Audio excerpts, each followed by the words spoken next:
katanat revenue and Myntri bakmi ya katanat revenue and disaster management uba kermenchela ula Banjur ba Donkam and Pynbiang ya kinala Kiba Paka Knang ba anla ban wengi kecing jang ka Jingshlei hagi surok bat kecing sakut jang kijabo hakinala hadian ba ula sakut yala diru hagathan bernihat nakadaw ka Jingshlei ula ong ba gajala kadai ban panjing mut nakisnong kumno ban Pynbiang yakinala Kiba Paka hagi jaka kibala ban le uba syala ula ong badai tangleng ba kecing Pynbiang yakinala Kiba Paka bakala ban penduna yakani kecing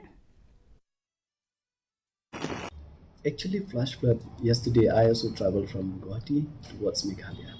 In between, we also we stuck in the traffic more than 1 hour.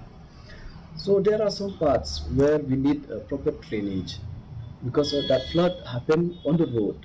So that shows we need some kind of drainage.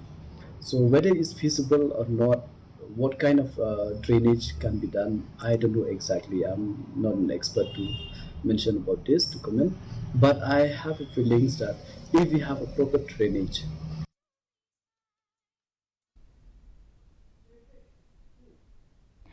Kiseng Draymond Snowba